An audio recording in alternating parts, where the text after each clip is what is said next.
What is up? Welcome to Etsy Jam episode 88. Etsy has just released a shiny new SEO guide.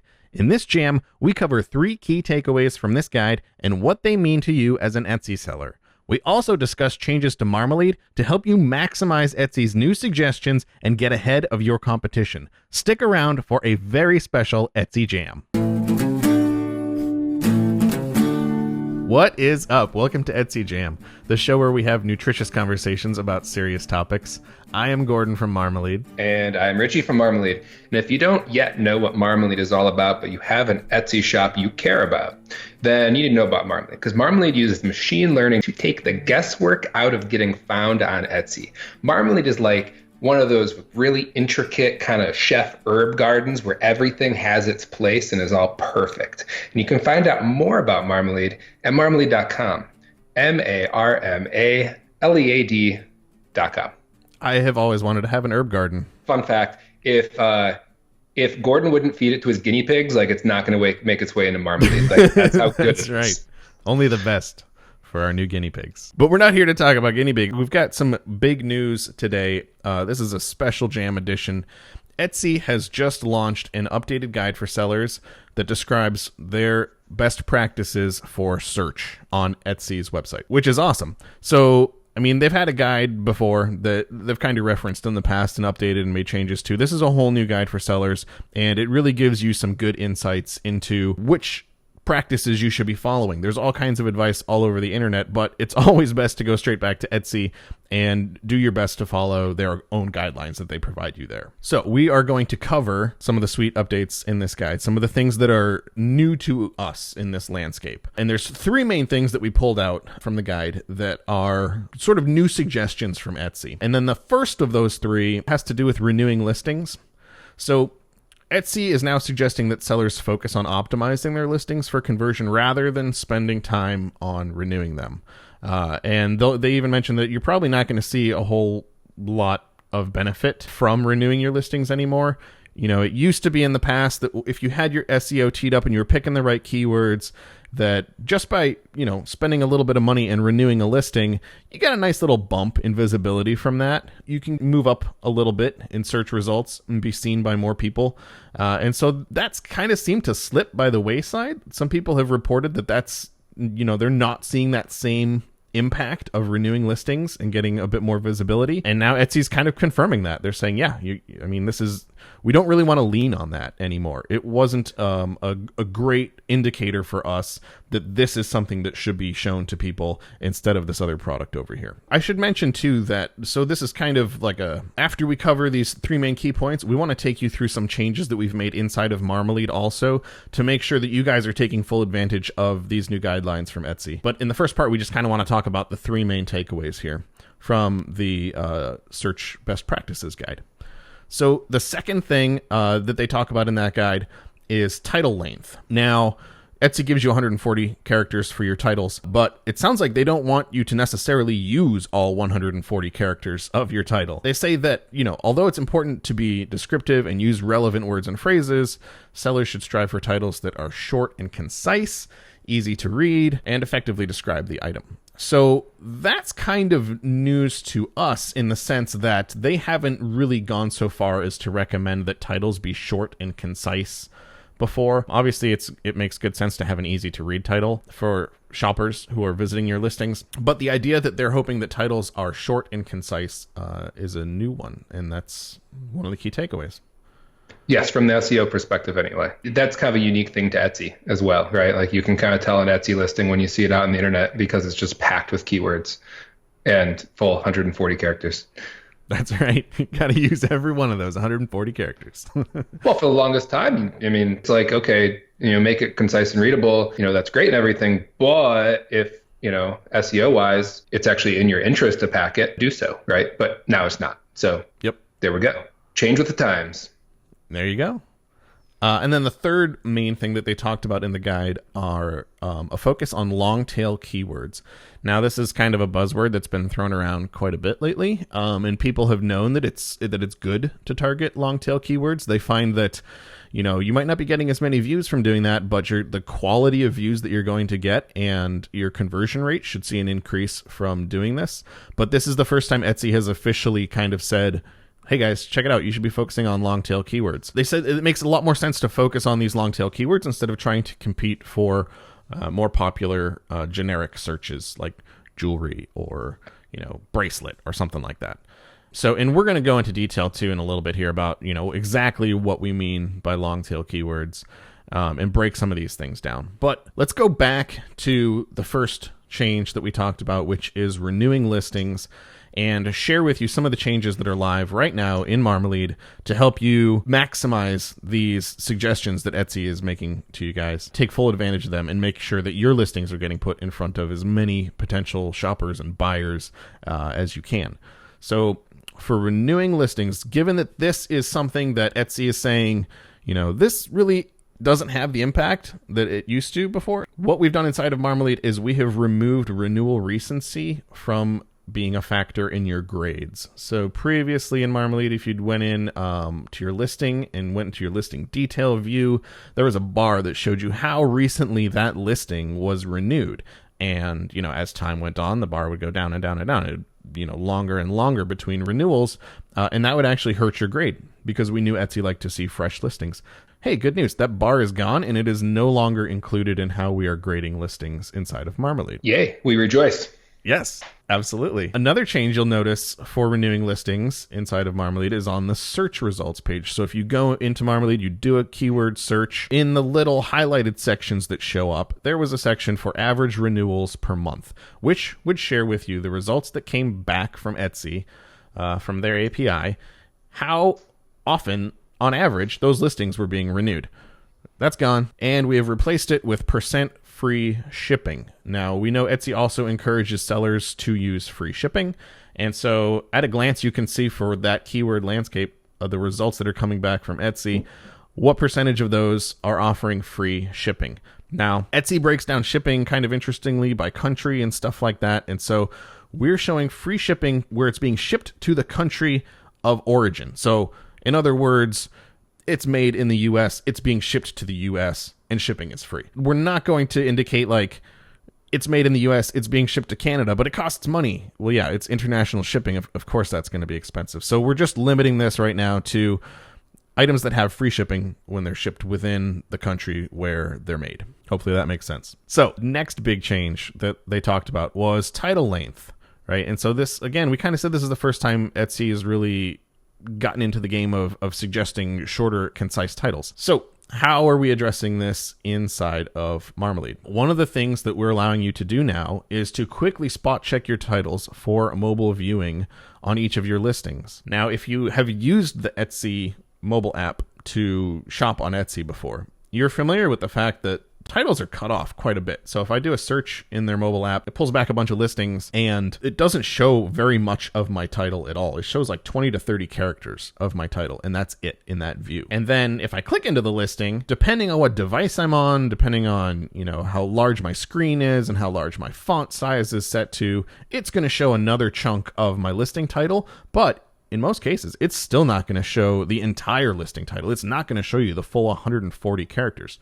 So to get a good sense of what your titles are going to look like to somebody who's shopping on a mobile device, we have now added inside of Marmalade where you can quickly see where we estimate those breakpoints are going to be and which words in your title are actually going to make it into Etsy's mobile app when people are there shopping, which is what you want to focus on. Why is that? Is anybody using the mobile app for actually shopping, Gordon? There's a few people that use it, yeah. Are there? Okay, do we have any idea how many people? It's over half. Yeah, it's over half and yeah. growing. I think the latest number was like more than 60% or something like that, and growing fast. Yeah. So it definitely makes a lot of sense. Absolutely. I mean, people have been doing more and more things on mobile, and Etsy knows this, and they're investing a lot of their own resources in beefing up their mobile experience for shoppers as well as sellers. But it makes sense to be aware of what's being presented to the majority of shoppers on Etsy in regards to your title. It's the first text that somebody can read about your listing. You know, they see the photo, they see the price and the title, and that's like the window into your listing. And so if you have words up there that are cut off weird or some kind of funky delimiters, or your words at the very front of your title aren't reflecting what you want your customers to see right off of the bat, it's important to know that. Also, for listing title length, we are using the average lengths that we're seeing Etsy showing inside of the mobile app to show you a bar for your title length. And if it's too long, like it's going to be definitely cut off inside of their mobile app, we're going to show you that. And if it's too short and you should maybe beef it up a little bit more, we'll show you that too. There's a good green zone in there that you should be aiming for with your title lengths. I should also mention too, so similar to your description scores that you see inside of Marmalade, your title information that we show is not included in your overall grade. Those are, for now, just nice to know things, things that can help you optimize for sales.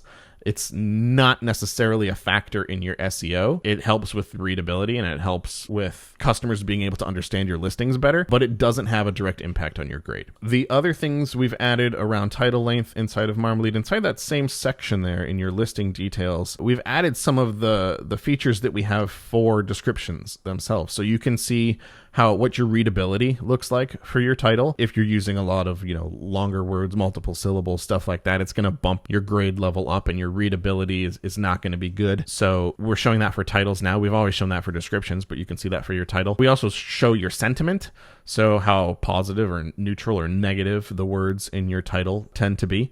Again, you're probably familiar with this from descriptions. We've just pulled it down into your title section too, since it seems like, Etsy's kind of putting a lot of weight on titles now and making some suggestions around them. And as a seller, it'd be good to pay attention to that. Which makes sense. I mean, it's right below, the listing photo, I think, is still, the most important thing as far as grabbing attention in search once you're actually showing up there, the listing photo. But, just like if you see a photo of something, you oftentimes are going to look underneath the photo to see what is this a caption? Like, it's almost like the caption, right? Like, what is this of? And the listing, a title fits right there in like where a caption would be. So it makes sense that you would look at the photo. Oh, this is interesting. Okay, what is this? And take a look at the title. Absolutely. So I guess maybe the biggest impact under the title length thing is something that does affect listing grades inside of Marmalade. And previously inside of Marmalade, we recommended that you have, 6 or 7 tags in your title, because as we all know, the more tags you match with your title, the stronger your ranking for those keywords where you have the match between the two. But encouraging a higher number of tags in a title kind of goes against what Etsy is recommending. So we've completely removed that. You are no longer suggested to have a certain number of tags inside of your titles anymore. However, I should mention that the tags that you do include in your title need to be higher quality. And so we'll get into that a little bit more later when we talk about Longtail keywords here in just a second. And I totally just segued myself into Longtail keywords. You really did. I did. So we covered renewing listings and the changes, title length and the changes. Now let's talk about Etsy's third big suggestion in their updated search guide is Longtail keywords. The biggest thing you'll notice for Longtail keywords is when you do a keyword search in Marmalade, boom, right across the top is going to be an indicator whether or not this is a long tail keyword. Now, when we were getting into this, it was interesting because we were trying to find a good definition of like, okay, what's a long tail keyword? It's kind of like one of those things like I'll know it when I see it, right? Like if I can look at a keyword and tell you whether or not that seems like a long tail keyword, but to look at a word right off of the bat and programmatically know whether it should be considered long tail or not wasn't super trivial. So we were looking at other references online, and some people define long tail keywords as 3 or more words. Oh, there you go. Like 3 or more words. That's a long tail keyword. It has to do with how long the keyword is, and that's all. Well, we got to thinking about that, and some tags that people use, you may or may not be familiar with these tags, gift for her or gift for him. Both of those are 3-word combinations, but I don't think anybody on the planet would suggest that either one of those is actually a long tail keyword. So purely looking at the length of the keyword wasn't a good indicator. What we actually ended up doing was pretty cool. We took a bunch of factors into consideration and put them through some awesome machine learning stuff and came back with a model that can accurately predict whether or not, based on not only the Etsy market landscape, but the Etsy searcher landscape. So the activity of people searching on Etsy can help determine whether or not something is a long tail keyword. And so a balance of all these different factors, and end of the day, we're able to show you inside of Marmalade for any keyword now, whether or not we predict that that is going to be a long tail keyword or not a long tail keyword. Now, at a high level too, I guess I should go back here. For anybody who's not familiar with, what is this long tail keyword business you're talking about here? It basically means that you're trying to target a much more niche market, something that fewer people are searching for, fewer people are interested in, but when you get those people and you're targeting their exact terminology that they're using, that they're searching for, they're like super happy because it's like, this is exactly what I was looking for, right? It goes back to kind of like the funnel that you always talk about, Richie, with, it starts sales with, funnel? Yeah, the sales funnel with window shoppers, and kind of like, Yes. I don't know, man, like I'm walking through the mall, like there's so many different stores in here. I don't even know which one I want to go to. And then you start thinking like, maybe jewelry, right? So like I'm looking at jewelry stores in general. And then you get into the store and then you're looking at specific kinds of jewelry. And so it gets narrower and narrower and narrower. Now you started your quest just in a mall in general, just on Etsy, right? And then you end up looking at jewelry, but jewelry doesn't actually lead you to the purchase. Your purchase is coming from when you get to that very specific moment of deciding, exactly what kind of jewelry you're interested in. And this is what, people have been doing this on Google for ages now. It seems like Google much more prefers you to have long tail keywords because they know that people type a whole mess of things into the Google search bar. And the better they can show results that are targeting exactly what people are searching for, the better time, the people that are searching are going to have in finding those results, and the better time the content providers are going to have being matched up with people who are actually legitimately interested in their specific content. Especially because no one leaves the first page of Google. No one will even scroll the first page of Google. So, yeah. I mean, you're talking like the first 4.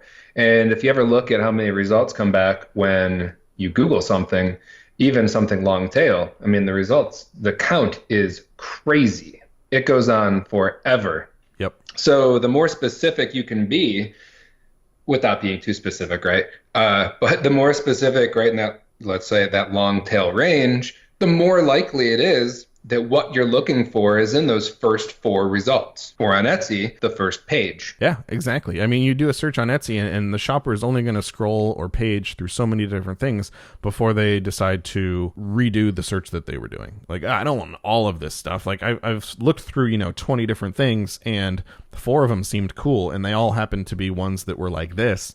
Let me search for that specific thing and find all of the things that are like that instead of scrolling through 100 to identify, the 15 on my own. Unless you're like just enjoying browsing, which is a different thing, but that's not like an active shopping. Sure. And yeah, less of a chance of getting a conversion out of someone who's simply browsing too. Oh, absolutely.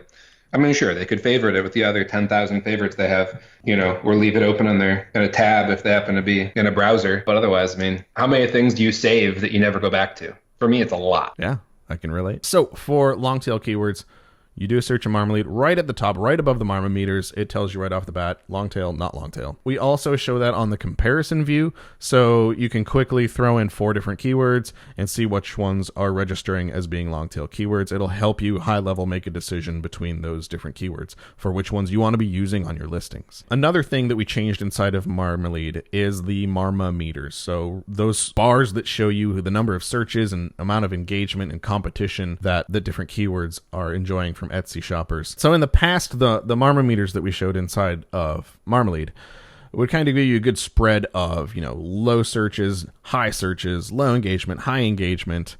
Well, what had been happening for people that were targeting long tail keywords inside of Marmalade, oftentimes these long tail keywords have fewer searches than, those behemoths out there like jewelry and stuff like that. You're going to find an insane number of people that are searching for jewelry.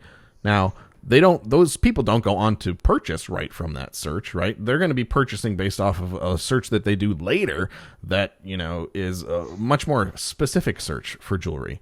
But that's why those numbers come out so crazy high. And it wouldn't be uncommon for sellers to look at something that has full search bars and full engagement bars and be like, this is a perfect keyword. What they might not be seeing there is, almost all the time when that happens, you're going to be seeing full-on competition. Like your competition is red, super red, all over 50,000 results coming back, which is exactly what Etsy doesn't want you to target. So we've adjusted the bars so that when you're looking for long-tail keywords, you're not stuck looking at 1 or 2 bars of searches or engagement when you have a legitimately good long-tail keyword in front of you. You could get full bars from a long-tail keyword for search and engagement. And even, the average keyword should have an average number of bars for search and engagement now, which should be hopefully anyway, a whole lot more comforting to people who are trying to find good long tail keywords and not freaking out because, searches and engagement is so much lower. And for the eagle-eyed people out there, you may have noticed that the comparison bars in the Marmameters are slightly taller now.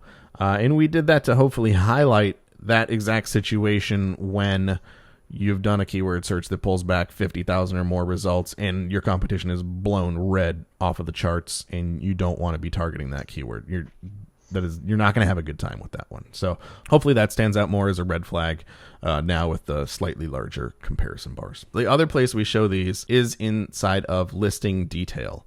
So if you go into, your listings and you click on any one of your listings inside of Marmalade, at the very bottom of that page, we show you a tags table that shows all the tags that you're using on that listing. Well, next to each one of those now is a little dot that tells you whether or not that tag is a long tail keyword. So at a glance, you can see if you're set up right now to target long tail keywords, and it also gives you kind of a good roadmap of which ones aren't long tail that I should be thinking about replacing ahead of the other ones. Again, Etsy's recommending that people are using long tail keywords. They're recommending that people are using more sort of like phrases in their tags instead of single word tags, because almost all the time a single word is going to result in a not long tail search, and it's going to come back with an insane amount of competition. But that's not to say that every single word is not a long tail, because we found a couple single words that are in fact long tails, which kind of blows the whole 3-word guideline out of the water. The other place that you can see long tail keywords is again on the listing detail page inside of this shiny new focus keywords table, which is a whole new concept inside of Marmalade. This idea of focus keywords.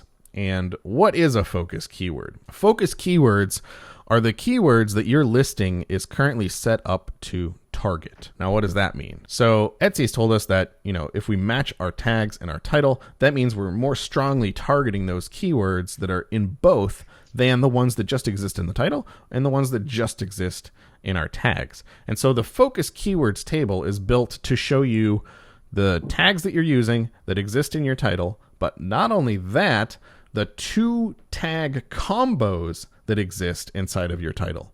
As people are searching around for keywords, it's common for them to find things that are great keywords to use, good long tail things. They have good search volume, they have good engagement, and they're like, oh, sweet, I want to use this. Oh, crap, it doesn't fit inside of my 20 character tag that I need to create for this thing. So I need to break it up into multiple tags. People have been doing that for quite a while. Well, now, instead of Marmalade dinging you for each of those 2 individual tags that you had to break it up into, maybe one of those is a 1-word tag because you had to move it over to this other spot, and that's the way that it made sense to break up those keywords. In the past, you would kind of get dinged for that because that one tag is not as high quality. It has more competition for it. It doesn't give you good results. Now in this focus keywords table, that is being treated, and you can even see that in there, that this is a keyword that your listing is now set up to target, and it shows you the full keyword that's a combination of multiple tags that you're using, which is cool. So how do you use this? What does this mean for you as a seller now with this focus keywords table? Again, listings are no longer being graded on each individual tag that they had on them. So, in the past, if you picked like 4 awesome tags and your other 9 tags weren't so great, you'd take a big hit on that in your grade for your listing. And that could just purely be a function of the fact that you had to split up your tags, and all of those kind of not so great tags that you were using were really just combinations of larger keywords that wouldn't fit inside of a single tag. So no more are you going to get dinged for tags themselves that aren't performing that well. What we want to be looking at is how well your focus keywords are performing. So your focus keywords are going to be the ones that matter the most. Those are the keywords that you're targeting in your title and in your tags, you've got that match between the two. And those are the ones that matter. Those are the ones that you want to be looking at the search volume on, the engagement on, and whether or not those things are long tail or not, as Etsy is recommending that you focus on. So you can totally get an A+ on a listing by using all of your tags. It's kind of a no-brainer, and hopefully everybody's doing that already anyway. Matching one high-quality long-tail keyword with your title, right? So no more are we recommending that you have like 6 or 7 keywords in there. You can get an A+ by just having one quality keyword that you're using in your tags, or a combination of 2 tags in your title, and making sure that the majority of your other tags are also long-tail, as many as you can. So this seems to be much more in line with what a lot of the other people in the space, other coaches in the space, have been recommending, how to set up your listings and pick just a few keywords that you really want to match strongly instead of fitting as many in your title as you can. Well, now that Etsy has officially come out and said, yeah, like this is how things should be set up, we're following that too, and we want to make sure you guys are following that inside of Marmalade as well. All right, where to learn more? So this is quite a bit of stuff. Again, the guide in and of itself, I think that's the best place to start. If you haven't read through Etsy's new guide yet, do that. Familiarize yourself with their words directly from them. This, whether you're listening to it on iTunes or Stitcher, YouTube, wherever you happen to be right now, we also have a blog post that Jade puts together for these things. So if you want to come back and reference that or share that around with people and other sellers who can benefit from a breakdown of Etsy's new advice, feel free to do that. And then again, inside the app, inside of Marmalade, we always have tool tips around lots of our stuff. So as you're poking around and seeing some of these new things in there, you can always reference back to those tool tips to see exactly what we're trying to show with the different numbers and meters and colors and all that kind of fun stuff inside of Marmalade. Any closing thoughts? All right, so closing thoughts are, many of these things are opportunities that are going, this is about what's happening right now, right? And we're going to have to continue to evolve with the landscape, because none of what we're doing at this moment is necessarily what we'll be doing a year from now, 5 years from now, certainly not 10 years from now. Much like the herb garden, when you're tired of basil, it's time to switch it up with something else that is more relevant and timely to your current tastes. And as the marketplace continues to evolve, and as Etsy continues to evolve search, we are just all going to have to continue to take advantage of whatever opportunities are in front of us at the time and keep moving forward. Just like an herb garden. Just like the herb garden. Absolutely. That's awesome. Yeah, there you go. So there you guys have it. New Etsy guide out today. 3 main takeaways from it, and the things inside of Marmalade that are addressing these so that you can get off and running right away and start implementing these things on your listings and making sure you are completely in line with Etsy's latest suggestions that they're providing to sellers. There you go. There you go. Just like an herb garden. Just like the herb garden. I'm going to go feed the guinea pigs some alfalfa. There you go. Only the most nutritious, just like what goes into Marmalade. That's right. Only the best. And we will see you guys next time on Etsy Jam.